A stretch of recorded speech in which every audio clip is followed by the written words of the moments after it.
السلام علیکم ناظرین، اس ایپیسوڈ کے شروعات میں ہم دیکھتے ہیں وزیر صلاح الدین کو پریشان دیکھ کر خلیل کہتا ہے میرے خیال میں ہمارے لیے بہتر ہے کہ ہم شام سے قدس کے قریب کسی جگہ چلے جائیں میرے وزیر، لیکن ہم نے ایک ایسی عظیم چیز کا آغاز کیا ہے کہ جو واقعات کا رخ بدل سکتا ہے۔ اللہ نہ کرے مجھے ڈر ہے کہ ہم کامیاب نہیں ہوں گے اور ناقابل تلافی نقصان ہوگا۔ تو وزیر صلاح الدین کہتے ہیں ہم نے سب کچھ تیار کر لیا ہے اور اللہ پر توکل کر لیا ہے، ہمارے پاس اللہ پر بھروسہ کرنے اور پھر اپنے بہادروں پر بھروسہ کرنے کے سوا کوئی چارہ نہیں ہے۔ اگر قدس سے اچھی خبر آتی ہے تو حالات پرسکون ہو جائیں گے، لیکن اگر چیزیں پیچیدہ ہو جاتی ہیں ان کے حصے میں شہادت ہوگی اور ہمارے حصے میں ذلت ہوگی۔ ادھر ہم دیکھتے ہیں کہ سلطان یاروکی کے ساتھ وزیر صلاح الدین کے گھر میں داخل ہوتے ہیں۔ انہیں دیکھ کر فاطمہ خاتون کہتی ہیں میرے سلطان، کیا شرف کی بات ہے؟ سلطان کہتے ہیں آپ کے گھر میں میرا آنا کوئی شرف کی بات نہیں فاطمہ خاتون، آپ کے بیٹے کہاں ہیں؟ تو فاطمہ خاتون کہتی ہیں آپ کے حکم پر ہیں میرے سلطان، میرے بیٹے آپ کے حکم پر ہیں۔ سلطان کہتے ہیں فاطمہ خاتون دیکھیں معاملات بہت پیچیدہ ہو گئے ہیں، اگر آپ کے دونوں بیٹے گھر پر ہیں تو انہیں فوراً میرے سامنے پیش ہونا چاہیے۔ فاطمہ خاتون کوئی جواب نہیں دیتی تو سلطان کے حکم پر سپاہی آگے بڑھ جاتے ہیں۔ قدس میں مالک بالن سے کہتا ہے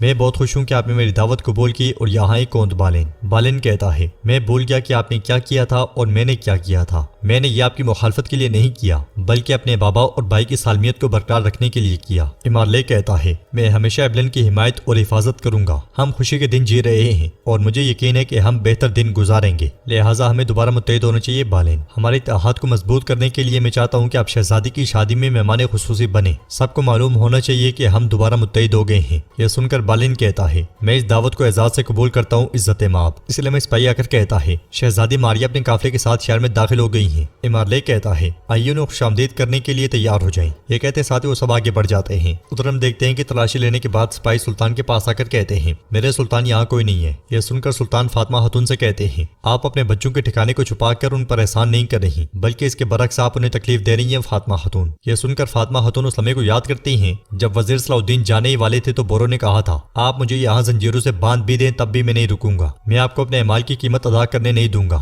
میں قدس جاؤں گا، راکیف کا سر کاٹ کر سلطان نور الدین کو پیش کروں گا۔ فاطمہ خاتون کے اشارے پر وزیر صلاح الدین نے اسے کہا تھا چونکہ آپ کے ذہن میں میرے لیے بہترین مفادات ہیں تو اس لیے آپ میری بات غور سے سنو۔ اس خیال کے بعد فاطمہ خاتون کہتی ہیں کیا میں نے اپنے بچے اور ان کے بابا اور ان کے چچا آپ کے سامنے پیش نہیں کیے؟ ہمیشہ کیے ہیں نا میرے سلطان، اب میں ایسا کیوں کروں گی؟ میرے بچوں نے ایسا کون سا جرم کیا ہے جس نے آپ کا اعتماد مجروح کیا ہے؟ آپ جہاں انہیں حکم دیتے ہیں وہ سب آپ کی خدمت میں حاضر ہیں۔ سلطان کہتے ہیں فاطمہ خاتون آپ کے بچوں کا بہت تعاون ہے لیکن اب کی بار ان کی غلطیاں حد سے بڑھ گئی ہیں۔ قدس میں ماریا کے استقبال کے لیے سب لوگ جمع ہوتے ہیں۔ امارلیگ راکیف سے کہتا ہے کیا کچھ غلط ہوا ہے؟ شہزادی کو لانے والا قافلہ ابھی تک نہیں پہنچا۔ راکیف کہتا ہے میں آپ کے جوش کو سمجھتا ہوں عزت مآب، لیکن آپ فکر نہ کریں، شہزادی جلدی یہاں پہنچ جائیں گی۔ کچھ ہی دیر کے بعد دروازہ کھلتا ہے اور شہزادی کا قافلہ قدس میں داخل ہوتا ہے۔ بگی سے اترنے کے بعد شہزادی ماریا آگے بڑھتی ہے، اسے دیکھ کر امارلیگ بہت خوش ہوتا ہے۔ بالڈون سبیلا سے پوچھتا ہے کیا ہمیں اس کو ماں کہنا پڑے گا؟ جواب میں سبیلا کہتی ہے ہرگز نہیں۔ ماریا آگے بڑھتے ہوئے امارلیگ کے پاس آتی ہے تو امارلیگ کہتا ہے خوش آمدید، ہماری بادشاہی کو آپ نے عزت بخشی۔ یہ کہتے ساتھ وہ اس کا ہاتھ چومتا ہے۔ راکیف کہتا ہے آپ کو یہاں دیکھنا شرف کی بات ہے ماریا۔ تو ماریا کہتی ہے شرف میرے لیے ہے تاجر راکیف۔ ولیم آگے بڑھتے ہوئے کہتا ہے آپ کی آمد سے لوگوں میں زبردست جوش و خروش پیدا ہوا ہے۔ جواباً ماریا کہتی ہے مجھے لوگوں کا جوش و خروش تب تک پسند ہے جب تک کہ ان کی سانسوں کی خوشبو مجھ سے دور رہے۔ پھر امارلیگ کہتا ہے یہ میری بیٹی سبیلا ہے اور یہ میرا بیٹا بالڈون ہے۔ سبیلا اسے خوش آمدید کہتی ہے تو ماریا منہ بناتے ہوئے کہتی ہے بیچاری سبیلا، لگتا ہے آپ کے چہرے پر جوانی میں بیوقی کی وجہ سے اداسی کے اثرات ہیں، میں لارڈ جیوم کے لیے بہت افسردہ ہوں۔ پھر بالڈون سے کہتی ہے پرنس بالڈون، قدس کے تخت کا وارث، شادی کا جوش آپ کی آنکھوں میں واضح طور پر دیکھا جا سکتا ہے۔ لارڈ گئے آگے بڑھتے ہوئے کہتا ہے قدس کی خوبصورتی کا اندازہ دور سے بیٹھ کر لگانا صرف ایک افواہ ہے، قدس کے مستقبل کی ملکہ۔ یہ کہتے ساتھ اس کا ہاتھ چومتا ہے، ساتھ ہی مارلیگ اسے لے کر آگے بڑھتا ہے۔ ماریا ایک قدم رکتی ہے، نفرت سے بالین کو دیکھتی ہے اور آگے چل دیتی ہے۔ سبیلا بالین کے پاس آ کر کہتی ہے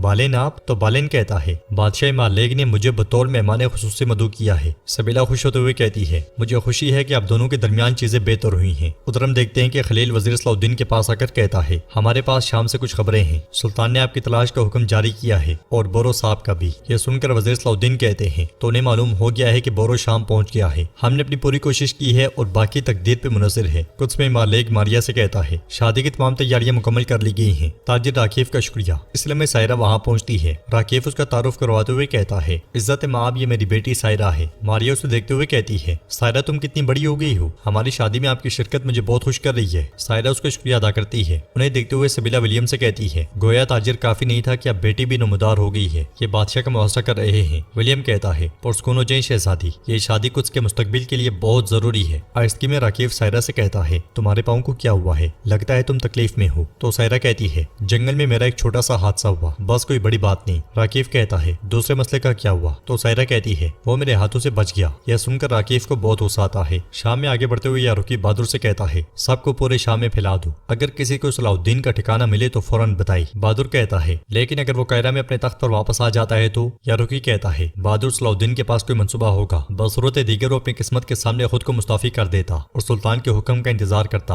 اگر صلاح الدین کامیاب ہو جاتا ہے تو وہ سلطان کو جلد از جلد اطلاع دے گا، اس لیے شام کے قریب رہنا ضروری ہے۔ یہ کہتے ساتھ ہی یاروکی آگے بڑھ جاتا ہے۔ ناظرین اس کے بعد ہم دیکھتے ہیں کہ جنگل میں بورو علی اور تراب کے ساتھ موجود ہوتا ہے اور کہتا ہے چلو جلدی کرو، ہمیں جلد از جلد کچھ پہنچنا ہے۔ تراب کہتا ہے ہم ایک بڑے معاملے میں ملوث ہیں، لیکن اگر ہم ناکام ہو جائیں تو کیا ہوگا؟ مجھے پریشانی محسوس ہو رہی ہے۔ بورو کہتا ہے میرے پاس بھائی کو سلطان کی غضب سے بچانے کا کوئی دوسرا راستہ نہیں ہے، اگر ضرورت پڑی تو ہم اس کے لیے اپنی جانیں قربان کر دیں گے، لیکن ہم راکیف کو لے کر جائیں گے۔ اگر میں نہ کر پائے تو تم کرو گے، تم اپنے اسلاف کی میراث کو ضائع نہیں کرو گے۔ یہ سنتے ساتھ ہی وہ دونوں چلے جاتے ہیں۔ ادھر ہم دیکھتے ہیں کہ تاجر لیسا مشروب لیے کچھ کے دروازے پر کھڑا ہوتا ہے۔ لطیف اور جمشید بھی اس کے ساتھ ہوتے ہیں۔ ایک ڈرم میں موجود کارتگن کہتا ہے ہم کہاں رک گئے ہیں، مجھے باہر نکالو، میں یہاں اس کے اندر اچار بن جاؤں گا۔ لیسا کہتا ہے چپ رہو۔ تو کارتگن غصے سے کہتا ہے میں کیوں خاموش رہوں تاجر، اگر یہ اتنا آسان ہے تو تم بھی اندر آ جاؤ۔ لیسا کہتا ہے ہمیں تم مروانے جا رہے ہو کارتگن، سپاہیوں نے ہماری آمد کی اطلاع دینے گیا ہے، تھوڑا صبر کرو۔ جمشید بھی بہت زیادہ پریشان دکھائی دیتا ہے۔ اس لیے بازنطینی سپاہی وہاں آتے ہیں اور پوچھتے ہیں تم اس میں کیا لے کر جا رہی ہو، بیرل کتنے ہیں؟ تو لیسا کہتا ہے